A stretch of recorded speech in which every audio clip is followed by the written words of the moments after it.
Assalamualaikum warahmatullahi wabarakatuh. Hai guys, bertemu lagi dengan kita bertiga dengan video baru kali ini. Video kali ini tentu saja akan berbeda dengan video sebelumnya. Pada video kali ini kita akan membahas tentang bagaimana caranya membangun wawasan kebangsaan bagi generasi milenial. Nah, ingin tahu bagaimana caranya? Silakan simak video berikut ini. Let's go!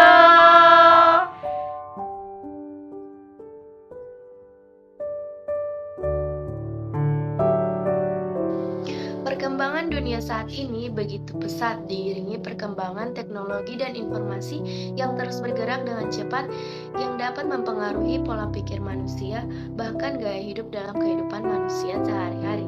Perkembangan ini juga sangat berpengaruh besar pada generasi milenial atau generasi muda. Di era globalisasi, kita dapat melihat bahwa peranan generasi muda Indonesia dalam membangun bangsa dinilai sangat kurang. Hal ini disebabkan karena kurangnya perhatian generasi muda terhadap bangsa, di mana nilai akan rasa nasionalisme sudah mulai luntur. Kondisi seperti ini bila kita biarkan terus-menerus, nantinya akan menggerogoti nasionalisme bangsa kita, khususnya nasionalisme generasi milenial atau generasi muda Indonesia. Oleh sebab itu harus ada upaya yang dilakukan, khususnya bagi generasi milenial atau generasi muda untuk menanamkan rasa nasionalisme yang tinggi melalui pemahaman wawasan kebangsaan yang baik, sehingga generasi muda memiliki daya tangkal yang baik terhadap segala sesuatu yang mengganggu stabilitas negara Indonesia.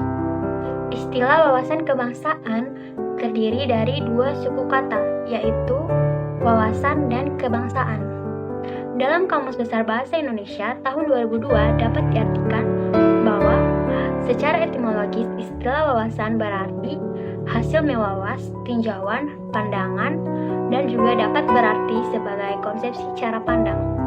Sedangkan kebangsaan mengandung arti satu, ciri-ciri yang menandai golongan bangsa, dua, perihal bangsa mengenai yang bertalian dengan bangsa, tiga, kesadaran diri sendiri sebagai warga dari suatu negara. Dengan demikian, wawasan kebangsaan dapat diartikan sebagai konsepsi cara pandang yang dilandasi akan kesadaran diri sebagai warga dari suatu negara, akan diri dan lingkungannya di dalam kehidupan berbangsa dan bernegara.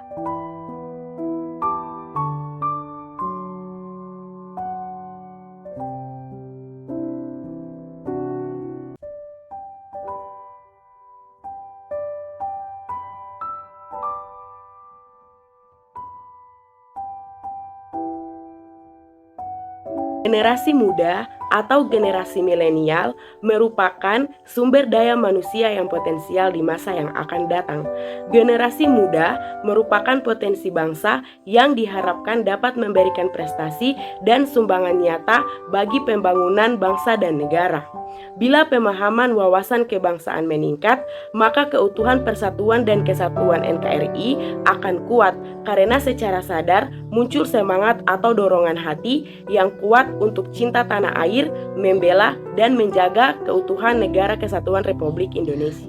Ada beberapa hal sebagai nilai-nilai pendidikan karakter yang dapat dilakukan untuk meningkatkan wawasan kebangsaan, yaitu dengan dilakukannya sosialisasi mengenai pemahaman wawasan kebangsaan itu sendiri kepada masyarakat, khususnya kepada generasi milenial atau generasi muda Indonesia.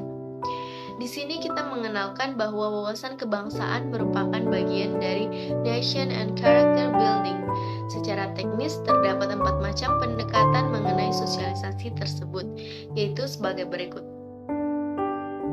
Yang pertama, Focus Group Discussion atau PGD, dengan melakukan suatu pendekatan dengan cara berkumpul secara grup untuk berdiskusi dianggap mampu untuk memperdalam wawasan kebangsaan yang akan disosialisasikan nantinya. Karena selain adanya sosialisasi, di dalam diskusi tersebut kita juga dapat melakukan tanya jawab, tukar pikiran, serta sharing-sharing antara peserta satu dengan peserta lainnya. Yang kedua, Outbound Orientation atau OBO.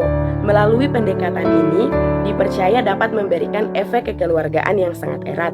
Karena pada saat outbound berlangsung, sosialisasi diberikan dalam bentuk tantangan yang harus dipecahkan hanya dengan kerjasama yang erat antar peserta. 3. Public Debate Simulation or Exercise.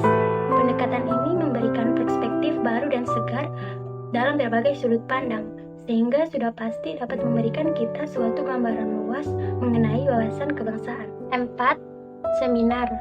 Ini adalah suatu pendekatan yang bisa dikatakan cukup intens karena adanya suatu komunikasi dua arah, sehingga diharapkan para peserta nanti dapat memahami materi wawasan kebangsaan dengan cukup baik. Nah, itu dia beberapa cara agar kita dapat meningkatkan wawasan kebangsaan, yaitu dengan mengikuti kegiatan-kegiatan yang berbau atau bersifat kebangsaan juga, sehingga kita akan menjadi lebih paham mengenai wawasan kebangsaan yang baik dan benar, serta setiap warga negara pada generasi berikutnya dapat membangun karakter bangsa yang lebih baik lagi. Nah, itu dia pembahasan kali ini. Menyenangkan bukan? Mempelajari tentang bagaimana cara membangun wawasan kebangsaan bagi generasi milenial. Sekian dari kami, terima kasih telah menonton, semoga bermanfaat.